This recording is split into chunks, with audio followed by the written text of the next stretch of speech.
सो ये आप अब न्यूमेरिकल करो. It is based on fix size partitioning और assume that all processes, ये जो jobs लिखा हुआ है ये बेसिकली बैच प्रोसेसिंग का है पार्ट, जिसमें क्या होता है कि बैच पूरे के पूरे ये जो आपका सिस्टम है उसमें से जो सिमिलर टाइप ऑफ जॉब्स है उनको एक साथ बैचेस की फॉर्म में आप सप्लाई करते हो. तो assume that all arrive in this order at time instance 0. तो उस हिसाब से आप कर लो कि पहले 2K की जॉब जाएगी, फिर 14K की, and then so on.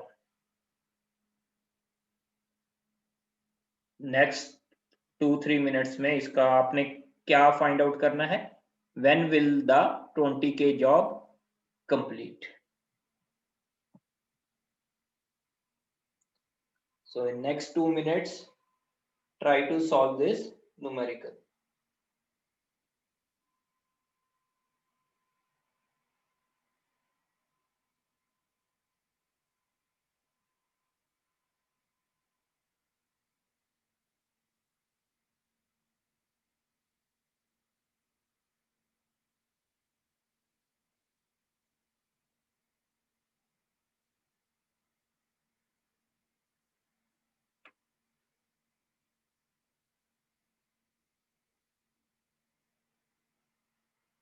Using best fit algorithm इन्होंने लिखा हुआ है, तो बेस्ट फिट को यूज करना है. तो इसमें थोड़ा सा ट्विस्ट क्या है कि इसमें साथ में टाइम को ऐड कर दिया गया है, एग्जीक्यूशन टाइम को. तो उस हिसाब से आपने इस न्यूमेरिकल को मैनेज करना. आप देखो 1 मिनट मोर, वरना मैं इसको अभी 1 मिनट बाद आपको सॉल्व करवा दूंगा.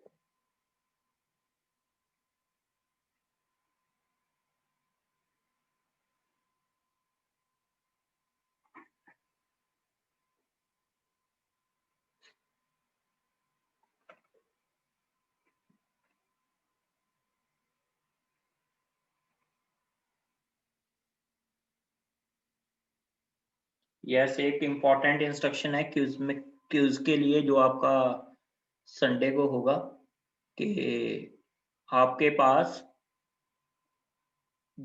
बेस्ट 1 आउट ऑफ 2 है. तो लैब क्यूज का अलग से देखा जाएगा बेस्ट 1, और थ्योरी क्यूज का अलग से देखा जाएगा best 1. Combined weightages of 20 marks, 25 marks, 15 marks is for theory quiz and 10 marks is for lab quiz. Clear?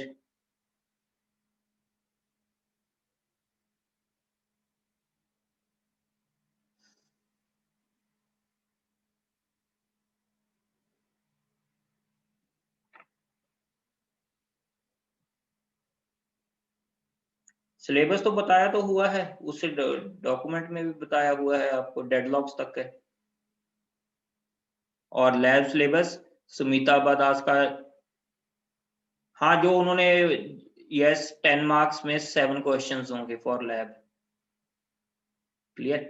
Announcement यही बोला है कि आपके पास जो 2 क्विज हैं, जैसे जो सेशनल क्विज की बात कर रहा हूं, तो उनमें से थ्योरी क्विज में से आपके जैसे एक थ्योरी क्विज आपका अभी होगा, एक बाद में होगा. तो थ्योरी क्विज को अलग से ट्रीट किया जाएगा, लैब क्विज को अलग से ट्रीट किया जाएगा. मतलब जिस क्विज में आपके थ्योरी वाले में से ज्यादा मार्क्स आ गए तो थ्योरी वाला कंसिडर किया जाएगा, जिस क्विज में से आपके लैब वाले ज्यादा आए तो लैब वाला कंसिडर किया जाएगा. तो जिससे आपको एडवांटेज ही मिलेगा. Sessional, it is not MST. Clear? तो मैंने ये डॉक्यूमेंट आपका वो एलएमएस पे भी वो कोर्स कोऑर्डिनेटर ने डाल दिया था, और मैंने आपको व्हाट्सएप ग्रुप में भी फॉरवर्ड कर चुका हूँ ये. क्लियर? तो इसको भी सॉल्व करो. हाँ जी, किसी ने ये न्यूमेरिकल सॉल्व कर लिया? एनीबडी?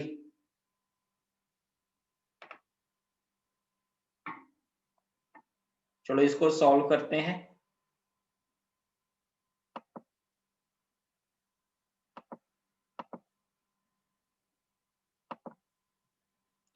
तो ये क्या लिखा हुआ है? टाइम. जो एक प्रोसेस को चाहिए था, टाइम रिक्वायर्ड फॉर एग्जीक्यूशन, ये क्वेश्चन में दिया हुआ था। और आपके पास पार्टीशंस कितने साइज की थी? One is of 4, second one is of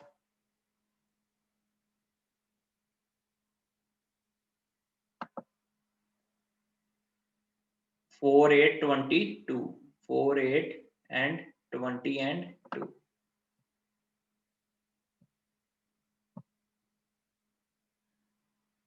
Four, 8, 20 and 2.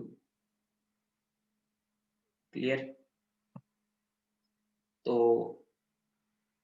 ये आपके पास पार्टीशंस का साइज था और जॉब साइज क्या है? 2, 14, 3, 6।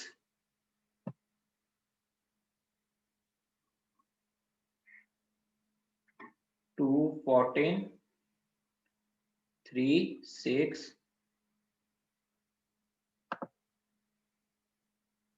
6, 10, 22,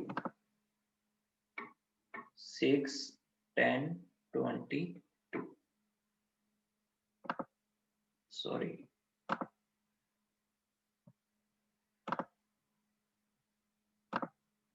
तो ये आपके पास क्वेश्चन में गिवन है, ये टाइम रिक्वायर्ड है, ये उसको कितनी स्पेस चाहिए, तो यहां पर 2 था शायद।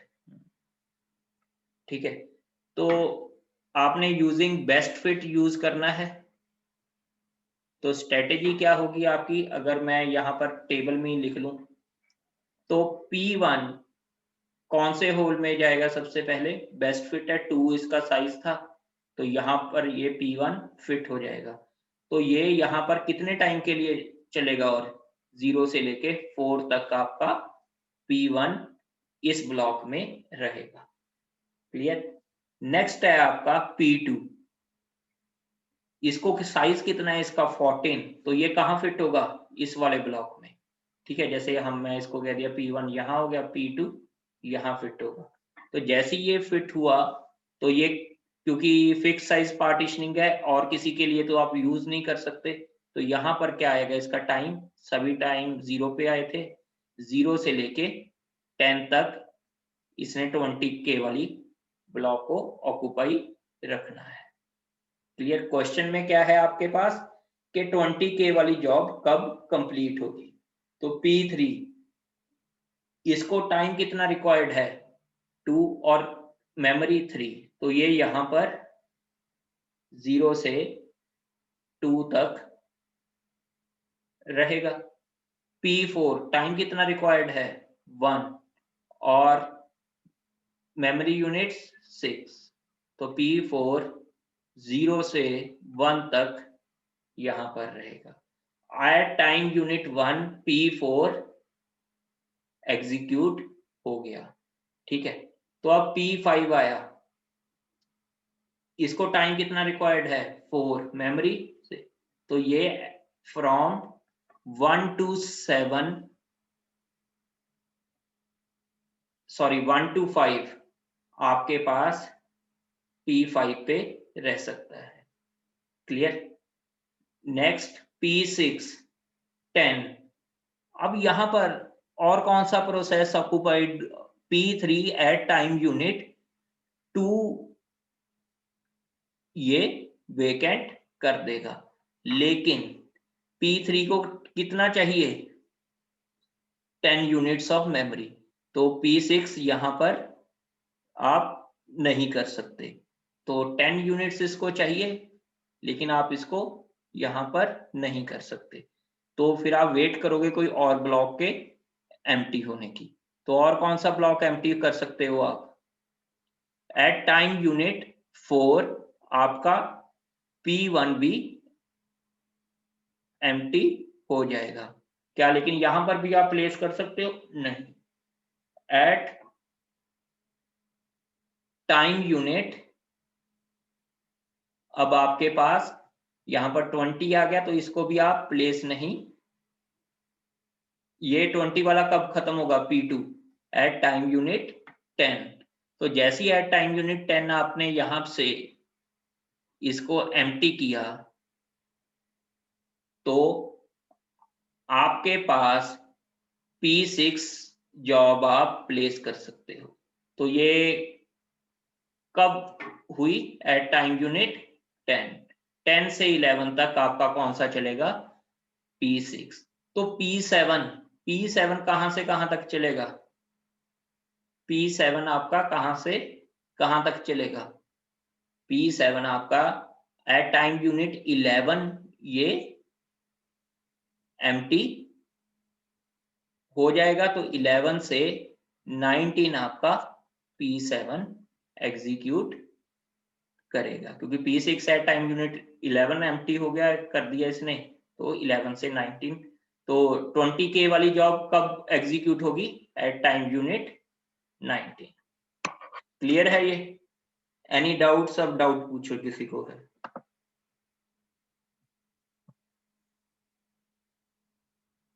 इसमें पैरेलल प्रोसेसिंग के बारे में उसने कुछ नहीं बोला। उसने, हाँ, पैरेलल प्रोसेसिंग आप ये कह सकते हो कि आप यहां पर डिग्री ऑफ मल्टी प्रोग्रामिंग तो है ना, P8 आप पहले भी मेमोरी में एलोकेट कर सकते हो, मेमोरी में एलोकेट कर सकते हो, लेकिन यहां पर उसके बारे में वो चुप है। तो अगर P8 पहले भी चला जाएगा तो आंसर के ऊपर आपका कोई फर्क नहीं पड़ेगा। देखो यहाँ पर वीरेन सरदाना, यहाँ पे आपकी पैरेलल प्रोसेसिंग के बारे में तो उसने बोला नहीं, लेकिन यहाँ पर हमने जो ये डायग्राम बनाया है ये प्रोसेसिंग का नहीं है, मेमोरी का है। ये वाला डायग्राम मेमोरी का है। यहाँ पर ये किसको गैंट चार्ट थोड़ी है, यहाँ पर ये मेमोरी ब्लॉक्स को, तो रैम में तो एक साथ आपके मल्टीपल प्रोसेसेस रह ही सकते हैं, जिसको आप डिग्री ऑफ मल्टी प्रोग्रामिंग बोलते हो। क्लियर? क्लियर? और किसी को कोई डाउट हो कि 19 कैसे आया है? आपका ये जो है P8 पहले नहीं आना चाहिए था, P8 पहले चल सकता था अगर वो क्वेश्चन में, लेकिन हमें उसके बारे में कोई ज्यादा इंफॉर्मेशन दी नहीं हुई, तो एज इट इज ये गेट का क्वेश्चन था, तो इसमें हम वो नहीं कर सकते। यस अर्पित अरोड़ा, इसमें 10+8 एट लीस्ट नहीं है जाएगा, ये 19 पे 18 पे मिला उसको, ठीक है, और 19 सॉरी 11 पे मिला और 19 पे ये एग्जीक्यूट हो जाएगा।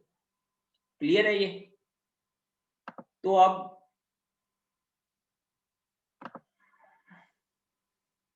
यस पहले 10K वाला आएगा बिल्कुल, लेकिन 10K वाले का एग्जीक्यूशन टाइम कितना है?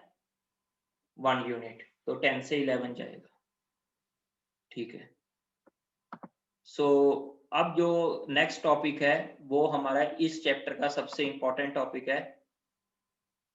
यस, यहाँ जॉब्स का मतलब प्रोसेसेस है, लेकिन जनरली हम जॉब्स टर्म कब यूज करते हैं? जब बैच प्रोसेसिंग की बात करते हैं, ठीक है। फर्स्ट चैप्टर में आपके पास है बैच प्रोसेसिंग सिस्टम्स, तो उसमें क्या होता है कि सिमिलर टाइप्स ऑफ जॉब्स को एक साथ प्रोसेसिंग के लिए दिया जाता है।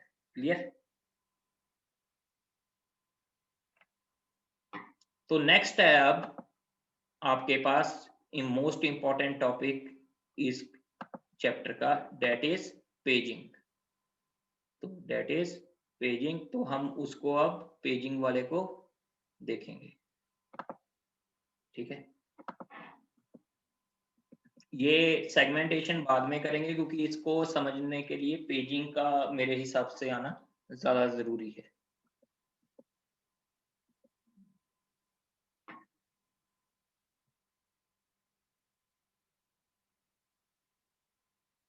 सिक्स के बाद क्या हुआ? देखो यार, उसमें तो कुछ नहीं है, इसको इसको तो अपनी कॉमन सेंस से इसको आप सिंपली, इसमें कोई कॉन्सेप्ट नहीं यूज हुआ, बस बेस्ट फिट का कॉन्सेप्ट यूज किया था स्टार्टिंग में। अब ऐसे ये 6K वाला गया 0 से 1, तो दूसरा कब से कब तक चलेगा? At time unit 1 to 5। तो कौन से ब्लॉक में गया था ये 20 वाले में ही, सॉरी P5 तो ये 8 वाले में, तो लेकिन अगला प्रोसेस आया तो ये यहाँ पर अकोमोडेट नहीं किया जा सकता था। क्लियर? तो वो आगे से आगे उसने वेट की कि ये वाला कब एम्प्टी होगा, ये वाला कब एम्प्टी होगा, एट टाइम यूनिट 10। फिर कौन सा प्रोसेस आया, P6, जिसकी मेमोरी रिक्वायरमेंट 10 की थी और एग्जीक्यूशन टाइम 1 का, तो 10 से 11 तक ये चला, तो ये वाला कब खत्म होगा, 11 से 19 तक। क्लियर?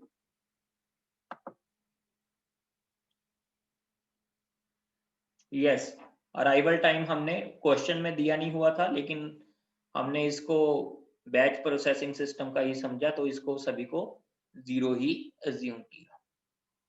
क्लियर?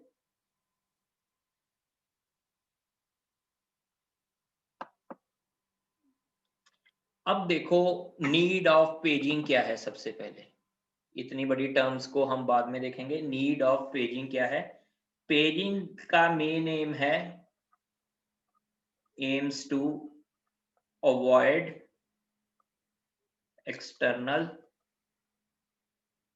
फ्रेगमेंटेशन।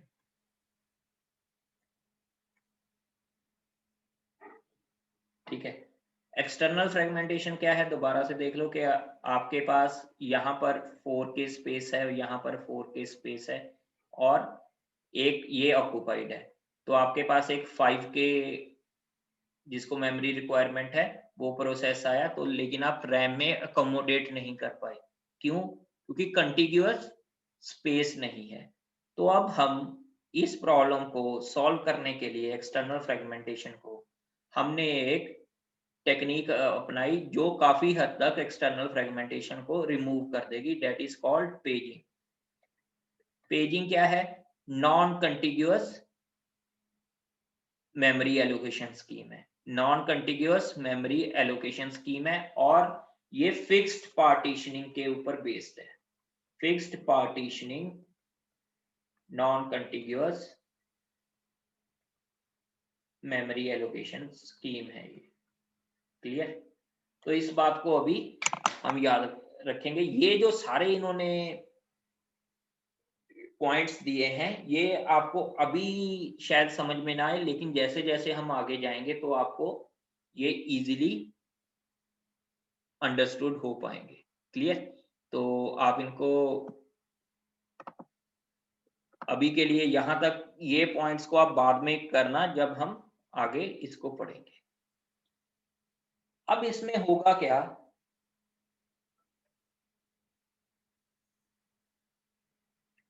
एक मिनट, हम कोई भी मेमोरी मैनेजमेंट स्कीम में अभी तक हम क्या कर रहे हैं, एक लॉजिकल एड्रेस है जो इसको जनरेट कौन करेगा, सीपीयू। सीपीयू क्या करेगा, लॉजिकल एड्रेस एक जनरेट करेगा, इसको मैप कौन करता है, मेमोरी मैनेजमेंट यूनिट, और जो ये मेन मेमोरी में मैप होगा। तो बेसिकली इसी के ऊपर है। तो पहले क्या था, कंटिग्यूअस मेमोरी एलोकेशन थी जिसमें लॉजिकल एड्रेस 0 से लेके इस तक का था, और वो कंटिग्यूअस मेमोरी एलोकेशन में था।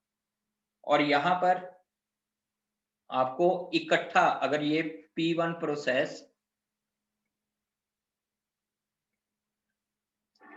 तो यहां पर ये इकट्ठा 1024 P1 ले लेता। मान लो P2 प्रोसेस होता आपके पास, वो भी इकट्ठा 1024 का अगर था, उसका मेमोरी मैनेजमेंट यूनिट से लेकर वो कर देता। P3 आता, वो मेमोरी मैनेजमेंट यूनिट के साथ।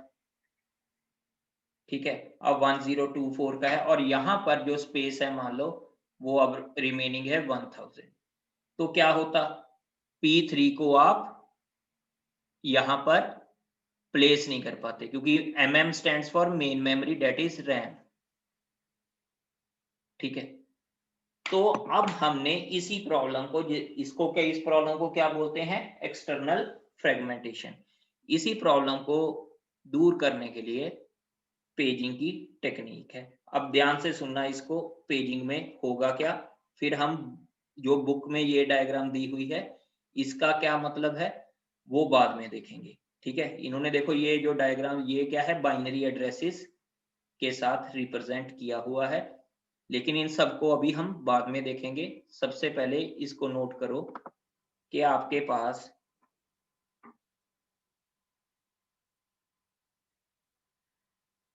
एक लॉजिकल एड्रेस है एक प्रोसेस का, सीपीयू का ने एक जनरेट किया लॉजिकल एड्रेस। अब ये लॉजिकल एड्रेस स्पेस बोलो इसको, लॉजिकल एड्रेस स्पेस क्यों? क्योंकि एक प्रोसेस को मल्टीपल एड्रेसेस उसमें पॉसिबल है। ठीक है, अब हम कर क्या रहे हैं, बेसिकली हम लॉजिकल एड्रेस को पेजेस में डिवाइड कर रहे हैं। जैसे एक बुक को पेजेस में डिवाइड किया होता है, ऐसे ही हम लॉजिकल एड्रेस को पेजेस में हमने डिवाइड कर लिया। तो इसका फायदा क्या होगा? अब लेट अस सपोज मैंने इसका नाम दे दिया P0, P1, P2 and so on, जितने भी पेजेस होंगे। अब जैसे यहाँ पर जो मेमोरी मैनेजमेंट यूनिट है वो क्या इंप्लीमेंट करेगा? Page table. वो क्या इंप्लीमेंट करेगा? Page table. और ये पेज टेबल स्टोर कहां पर होगा? ये स्टोर होगा रैम में। ये पेज टेबल भी कहां स्टोर होगा? रैम में। अब ये पेज टेबल करता क्या है? बेसिकली इंडेक्सिंग करेगा। इंडेक्सिंग का क्या मतलब? अभी मैं बताता हूं कि ये वाला पेज, यहां पर आपने लिख लिया पेज नंबर, यहां पर लिख लिया frame number. Page number 0 frame number 5 पे है, पेज नंबर 2 फ्रेम नंबर 7 पे है, page number 3 page number frame number 8 पे है। ये चलो सीक्वेंशियल होगा तो आप ऐसे मान लो। अब मेन मेमोरी जो एक्चुअल मेमोरी है, जैसे जो लॉजिकल एड्रेसेस को हमने पेजेस में डिवाइड किया है, तो जो मेन मेमोरी में भी बिल्कुल इक्वलेंट साइज किसका होगा? इसको हमने डिवाइड किया फ्रेम में, और जो frame size will be equal to the page size. Frame size will be equal to the page size. तो यहां पर हमने इसको लेट अस सपोज ऐसे डिनोट कर दिया 0 1 2 3 4 5 6 7। ठीक है, अब यहां पर 0 पेज नंबर कौन से फ्रेम नंबर पे है? 5। तो यहां पर मैं लिख सकता हूं पेज 0। फर्स्ट पेज नंबर कौन से फ्रेम में है? 7। सेकंड पेज नंबर कौन से पेज में है? फ्रेम में है 8। पेज 3 कौन से में है? फ्रेम 4 में। तो अब यहां पर क्या, आप एक्सटर्नल फ्रेगमेंटेशन को काफी हद तक आपने रिमूव कर लिया ना, क्योंकि आप इस पोर्शन को भी किसी और के पेज के लिए यूज कर सकते हो। तो आपके पास क्या हो गया कि आपको ये जरूरी नहीं कि अगर कोई बड़ा प्रोसेस है और आपके पास स्मॉल चंक्स ऑफ मेमोरी पड़ी है तो आप उसमें इसको इंसर्ट कर सकते हो। तो इस तरह की टेक्निक को क्या कहते हैं? पेजिंग, जिसमें एक इंडेक्सिंग बनी हुई है। तो बेसिकली लॉजिकल एड्रेस को देखो, size of each page is same, size of each frame is same, size of page and size of frame is also same। Clear? तो यहां पर आपको कोई प्रॉब्लम हो, any doubt up till now? अभी हमने इसको पूरा नहीं किया, ये देखो PD हमने कुछ नहीं किया, FD क्या है इसको हमने कुछ नहीं छेड़ा। यहां तक किसी को कोई डाउट हो? एंड वाला बॉक्स किसका? एक मिनट,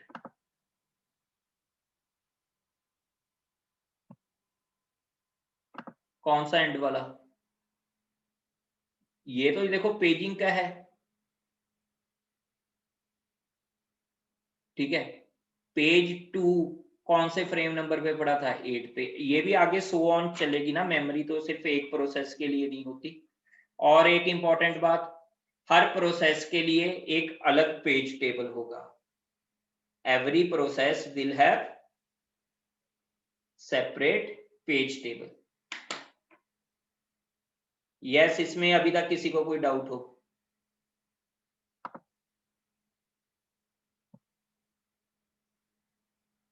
इसमें नॉन कंटिग्यूअस कैसे हुआ?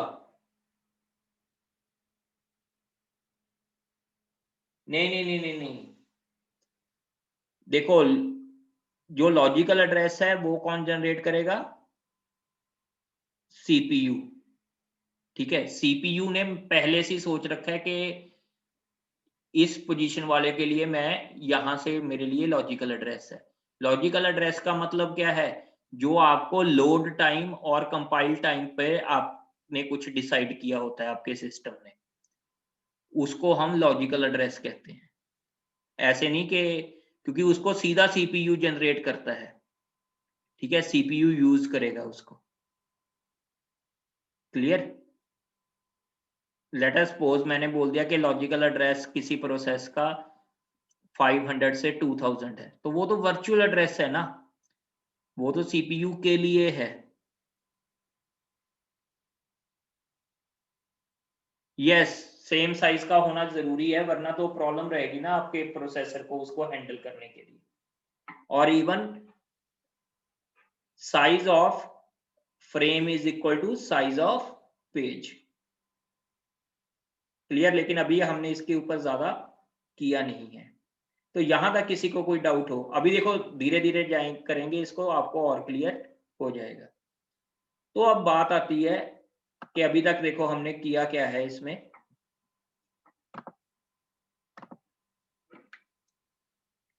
मान लो एक प्रोसेस आपका 10 KB का था। ठीक है, मान लो आपका प्रोसेस क्या था? 10 KB का था। अब ये अगर कंटिन्यूअस स्कीम होती तो मेन मेमोरी में कैसे स्टोर होती? अगर ये 0 से 10 KB तक आपका यहीं पर एक साथ स्टोर होती। क्लियर? मान लो आपके पास मेन मेमोरी में यहां पर 5 KB एम्प्टी है, यहां पर 7 KB एम्प्टी है और यहां पर ऑक्यूपाइड है, तो आप इसको यूज कर सकते थे कंटिन्यूअस को? नहीं। तो नॉन कॉन्टिग्यूस में क्या हुआ?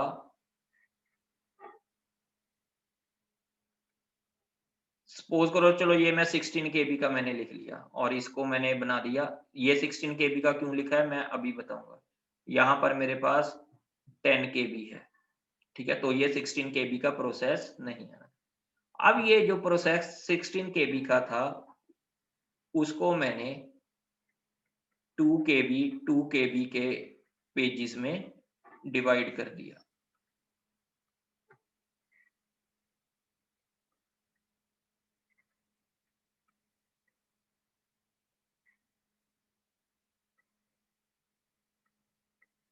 तो नंबर ऑफ पेजेस कितने हुए? 8। नंबर ऑफ पेजेस कितने हुए? 8। साइज ऑफ ईच पेज,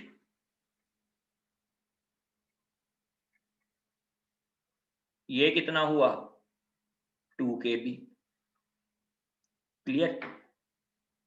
अब जब मैंने इसको प्लेस करना है तो ये पॉसिबल है कि अगर ये ऑक्यूपाइड भी हैं तो मैं क्या करूंगा? 5 पेजेस इस लोकेशन पे इकट्ठे कर सकता हूं और 3 के पेजेस यहां पे कर सकता हूं। क्लियर? तो इससे क्या होगा आपके पास? नॉन कंटिग्यूअस मेमोरी एलोकेशन से आपके पास क्या हो गया? प्रोसेस पूरे का पूरा रैम में एलोकेट हो गया। तो यहां तक किसी को कोई डाउट है? अभी तक हमने वैसे पेजिंग में ज्यादा कुछ नहीं किया, यहां तक किसी को कोई डाउट है? तो यहां तक क्लियर है। अब बात आएगी थोड़ी टेक्निकल टर्म्स की। देखो जहां पर किसी को डाउट होगा वो पूछ लेना। अब मैंने स्टार्टिंग में आपको एक चीज करवाई थी, चलो आप अगेन एक न्यूमेरिकल कर लो कि टोटल आपके पास जो एक मेमोरी स्पेस है उसमें 14 बिट्स का आपके पास एड्रेस स्पेस है। Address space is of 14 bits और each address is of 1 byte addressable, each address can store 1 byte। तो साइज ऑफ मेमोरी कितना होगा, साइज ऑफ मेमोरी कितना होगा? आपके पास 14 बिट्स वैसे हैं, मैंने बोला आपके पास in a system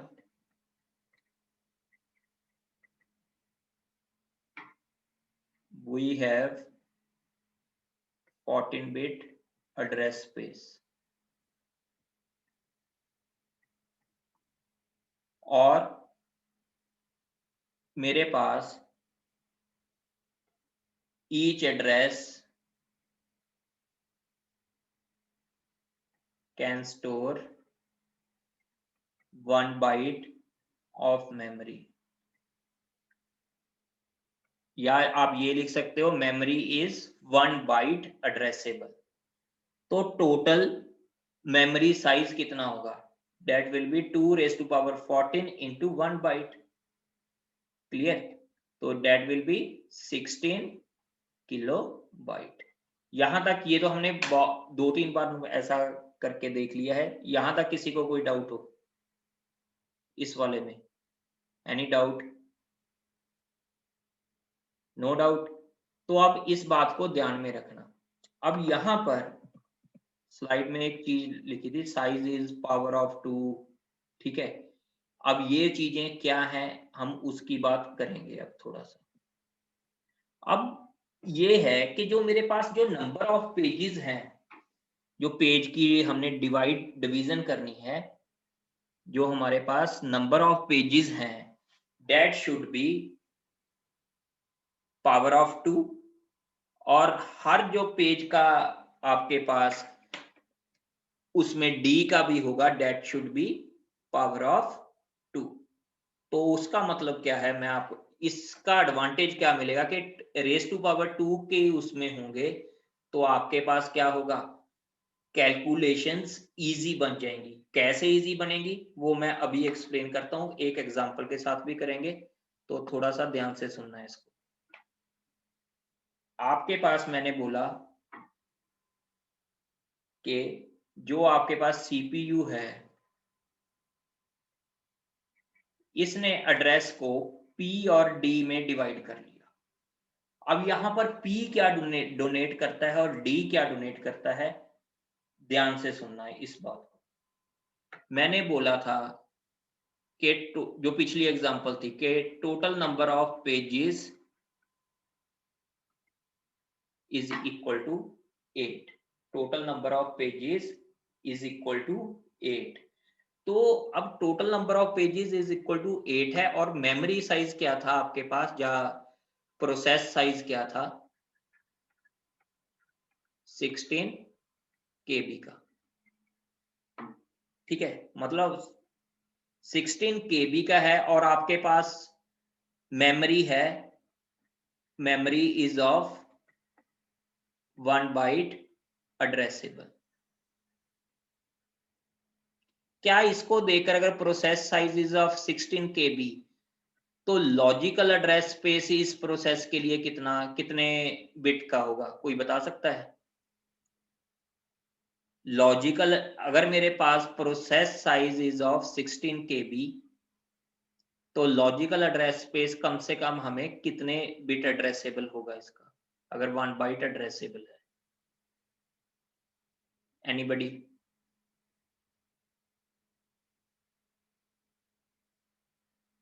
anybody? Minimum logical address space कितना होगा अगर process size is of 16 KB है? तो कितना होगा? 4। क्यों? ध्यान से देखना, उसी के ऊपर अगेन बेस्ड है।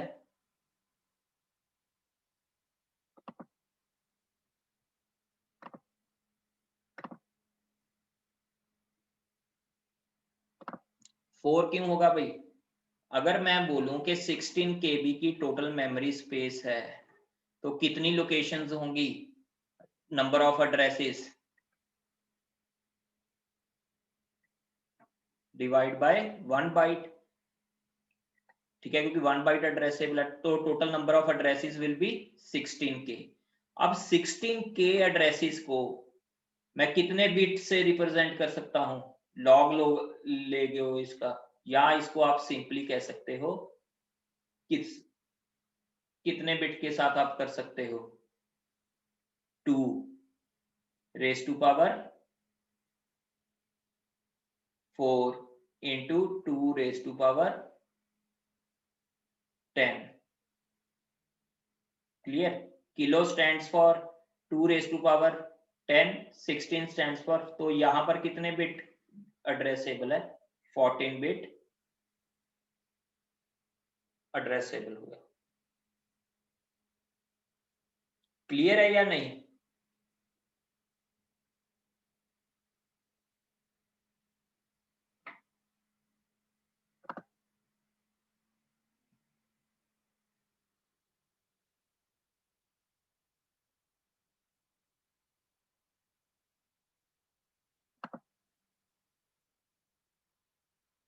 Yes, anybody has any doubt? तो 14 बिट एड्रेसेबल कैसे हुआ? क्या ये सही है या नहीं?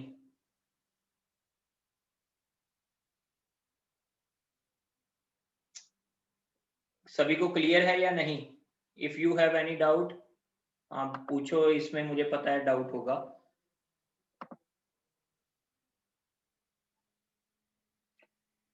चलो पहले इसके पहले एक छोटा सा न्यूमेरिकल करो, फिर नेक्स्ट लेक्चर में यहीं से स्टार्ट करेंगे हम। अब आपके लिए ये न्यूमेरिकल है, convert from space to address. अगर आपके पास 64 KB साइज की मेमोरी है और 1 बाइट एड्रेसेबल है, तो हाउ मेनी एड्रेसेस को आप होंगे आपके पास, और कितने बिट्स उसको चाहिए होंगे एड्रेस स्पेस को? तो आप इसके लिए क्या करोगे? 64 KB है, तो that means 64 KB 1 byte addressable है, तो total number of addresses should be 64K। तो अगर 64K total number of addresses हैं, तो आपके पास कितना बनेगा? 2 raise to power 6 into 2 raise to power 10। तो इस सिस्टम में कितना आएगा? 16K आएगा। तो जो हमने न्यूमेरिकल किया था, तो उसमें कितना आएगा? 14 बिट। क्लियर? Any doubt? ये 14 बिट कैसे आया, 16 बिट कैसे आया? 16 बिट 16K तो सॉरी एड्रेसेस हैं, सॉरी 64K तो एड्रेसेस हैं, तो 16 बिट उसका आंसर आया। किसी को डाउट हो?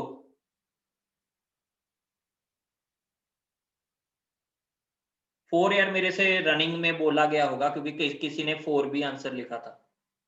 ठीक है, ठीक है जनरल, वो कई बार आप लोगों के कमेंट पढ़ता हूँ ना, तो उसमें उसी में बोला जाता होगा। तो करेक्ट आंसर इज 14। क्लियर? सो अब आपने, अब जो मेरे बात कहने की थी कि टोटल आपके पास ये जो लॉजिकल एड्रेस है, उस केस में ये कितने का है? 14 बिट का। टोटल लॉजिकल एड्रेस कितने का है? 14 बिट का। अब ये P किसकी वैल्यू शो कर रहा है? P is representing number of pages. D क्या करेगा? नंबर ऑफ पेजेस को कैसे, मतलब 2 रेज टू पावर P करोगे तो आपके पास नंबर ऑफ पेजेस आएंगे। ठीक है, D क्या रिप्रेजेंट करता है? ऑफसेट। एक पेज में कितना डेटा होगा? डेट मींस पेज साइज को कौन रिप्रेजेंट करता है? ऑफसेट। अगर आपके पास 2 raise to power D into कितने बाइट एड्रेसेबल है, तो उससे क्या आएगा? Page size.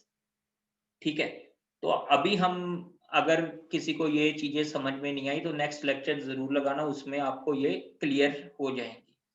तो लेकिन अभी के लिए जैसे आपके पास क्या था? 14 बिट है, 14 बिट का था, तो नंबर ऑफ पेजेस कितने थे वहां? टोटल नंबर ऑफ पेजेस कितने थे 8, तो P की वैल्यू कितनी होगी, मुझे बस ये बता दो इस लेक्चर को कंक्लूड करने के लिए कि P की वैल्यू कितनी होगी अगर मेरे पास number of pages is equal to 8 है। P की वैल्यू कितनी होगी 3, बिल्कुल सही। तो P की वैल्यू 3 है, टोटल 14 का है, तो D की वैल्यू कितनी होगी, यस D की वैल्यू कितनी होगी, total logical addresses of 14 bit आपने डिवाइड किया है उसको P, इसका मतलब क्या है P plus D logical address के इक्वलेंट कर दिया, तो जो रिमेनिंग 11 बिट है that will be the value of D। तो अगर आप 2 रेज टू पावर 11 करोगे तो आपके पास कितना आएगा 2 KB, जो कि हमने एग्जांपल में स्टार्ट किया था। Clear, any doubt? रिपीट यार, अब टाइम कितना रह गया, 5:02 हुए हैं, है टाइम है, तो हम इसको कर लेते हैं। तो यहां पर क्या है आपके पास कि मैंने एग्जांपल दी थी आपको, 16 KB का आपका प्रोसेस था और आपने 8 पेजेस में डिवाइड कर लिया था, ठीक है। 8 पेजेस में डिवाइड किया था, आपको पता था कि 2 KB के उसमें, अब यहां से उसको कैसे निकाला हमने, number of pages is equal to 8, इसका लॉग करोगे तो P की वैल्यू क्या आएगी 3, लॉजिकल एड्रेस आपका कितने का था 11 बिट का, ये भी हमने कैलकुलेट कर लिया। अब D की वैल्यू कितनी होगी, सॉरी 14 बिट का था, तो D की वैल्यू कितनी होगी 11।